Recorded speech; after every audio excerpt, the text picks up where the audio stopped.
Good morning, students. You're welcome to today's class. And today we're going to take a look at this subheading, simple interest and compound interest. Uh, in the previous class, I believe you have gone through the note and also the work there.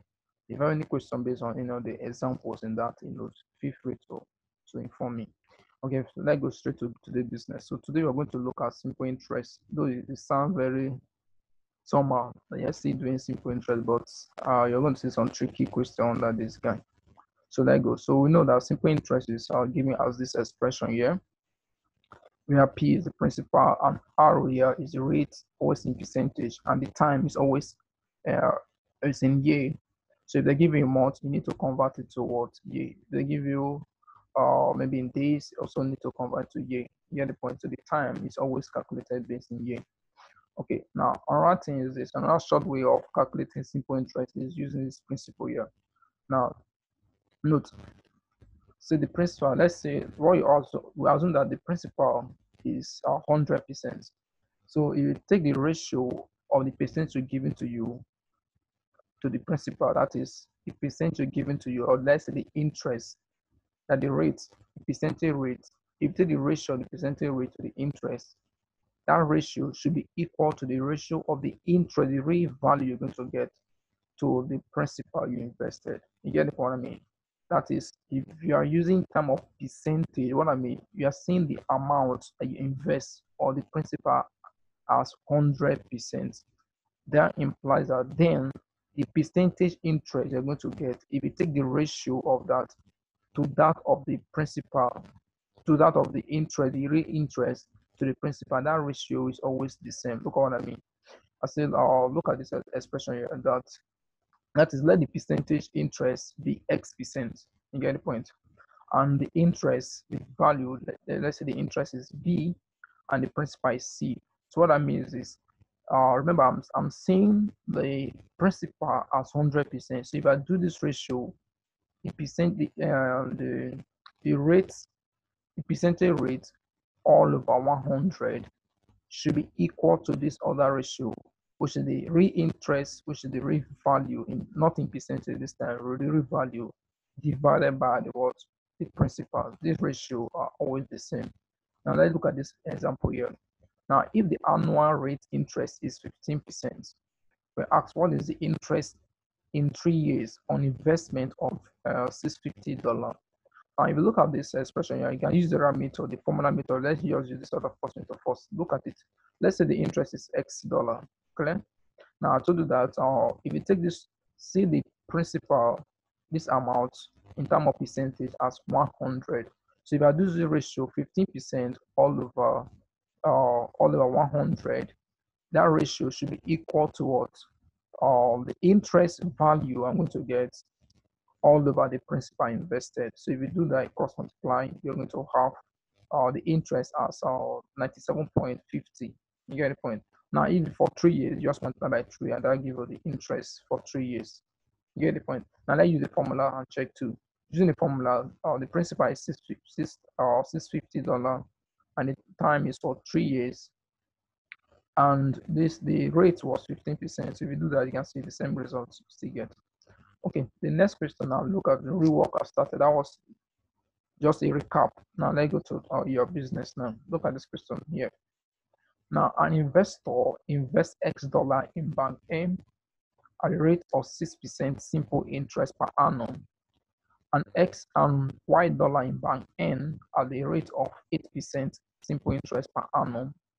If a total of 8 million was invested in the two banks, an investor received a total of 2,320,000 as interest from the two banks after 4 years.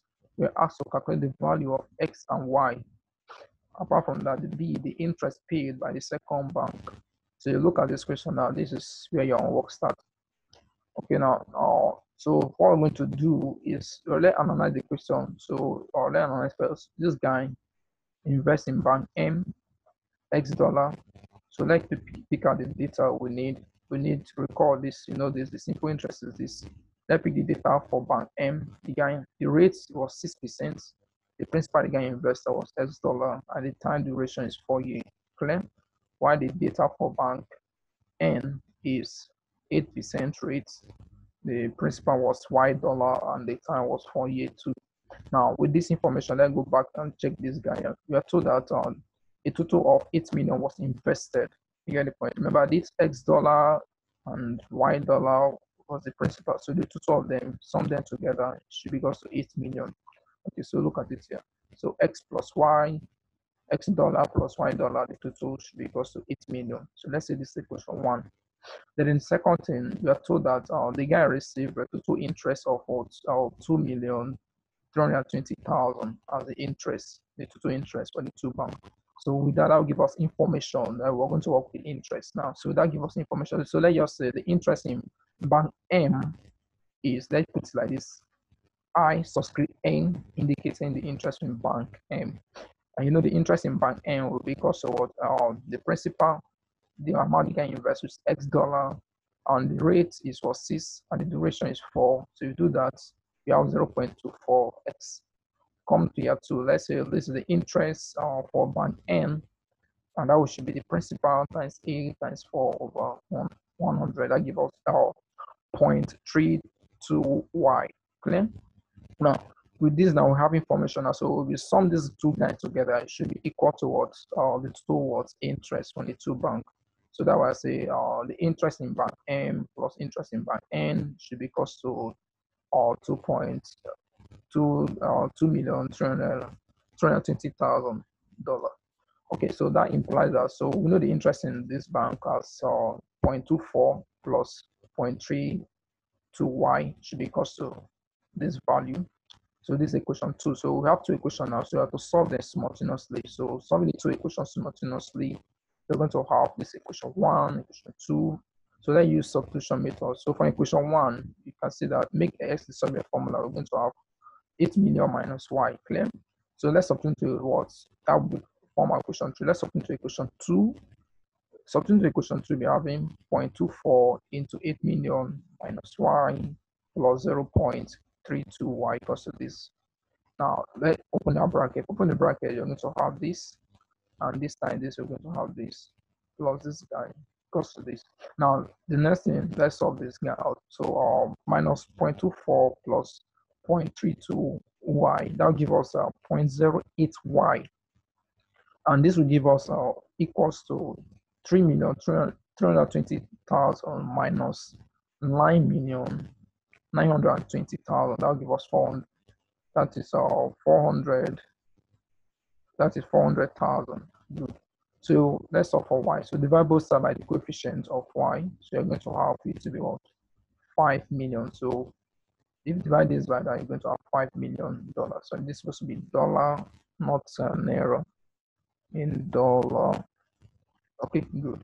So the next thing, let's substitute this value into equation 3. But equation 3 is very easy for us to get our x. So for equation 3, remember equation 3 is 8 million minus y, and y is 500. Let me calculate very well. That is 1, 2, 3, 4. That is 5 million. So if you do that, 8 million minus 5 million, that will give us $300 million. So this dollar. Okay. So we know now the amount invested in bank X and Y. In bank Y, you can invest 5 million. In bank X, you can invest $3 million. So the next thing, the second part of the question, that's also calculate the interest paid by the second bank. Now, the interest paid by the second bank, remember from this guy over here, this is the interest paid by the second bank. You get the point? So 0.32y, and y is what? 500,000. So if you hit that out, you have 0.32 times 500,000. That will give us this value over here. That is about $1,600,000. Clear? So the guy received from that bank this amount. Clear? Good. Then the next thing we're going to look at is the compound interest now. And the compound interest, this is the resultant interest obtained over a period of time by what? Consecutive addition of what? The simple interest to the principal. It's very simple to do. You can use the simple interest, but calculate it yearly. So after I calculate the simple interest for this year, the amount if the compound if the thing compounded to 3 years or 5 years. So I'll be doing them one by one. So I'll calculate the interest for the first year, use that interest, add it to the principal, use to calculate for the second year, and that's how it goes. But look at the general formula here. The formula here is this is the formula you can use to just get your work easy.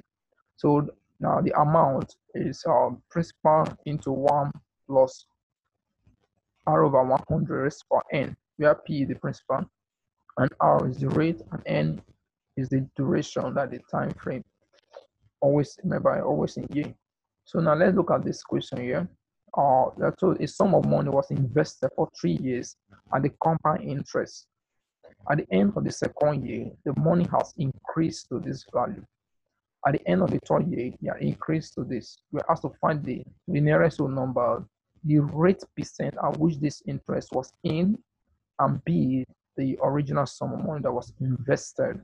So with this now, well, let's go straight to business. So the solution, recall, remember our amount is this. Now, at the end of the second year, we are told that the guy hit what? 227.10 kobo. So that implies that the amount for the second year should be equal to the P into 1 plus R over 100 raised to power 2, because N is 2, because we're talking about second year, N is 2. So that gives us our question 1. Then end of the third year, the amount is what? 336.10. So that should be equal to this. So N in this case now is 3. So you have 3. So you have two equations. So what would they solve this equation? How do you solve this equation? Just like when you're doing your sequence and series. It's when you come to GP, something like this. So let's divide equation 2 by equation 1. So you do that, you'll be having 236.10 over 227.10 equal to the whole of this expression divided by this. So if you simplify this, remember you're going to use the indices. Remember the P will cancel out themselves. P will go home.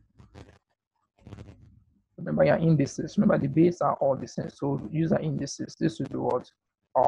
1 plus r over 100 raised to power 3. This division, so this become minus 2. Remember, this is where your indices come into play. So that would give us, well, if you do that, that would be everything raised to power 1. So that's cancel to just leave it as 1 plus r over what? 100. Okay. So this divided by this half 1.04 equals to this as a result first. Then the next one I'm going to do is, let's take it from here. Sorry, I'm clean this. So the next thing we're going to do now is to solve for R. So solve for R, let's just do this. Solve for R. This guy come over here, that is 1.04 minus 1. That gives us 0.04 equals R over 100. Cross multiply, and R will be out. So R is what? 4. I remember the rate also is always expressing what percentage, so you have to 4%. Then the next thing is to substitute this guy into any of the equation. So let's use equation 1. So this is equation 1. Substitute R into the equation 1. You'll be having this guy over here. You'll be having this guy. So R is 4 over 100. We simplify that. That is 1 over 25. Clear? It's 4 into itself, 1 to 125.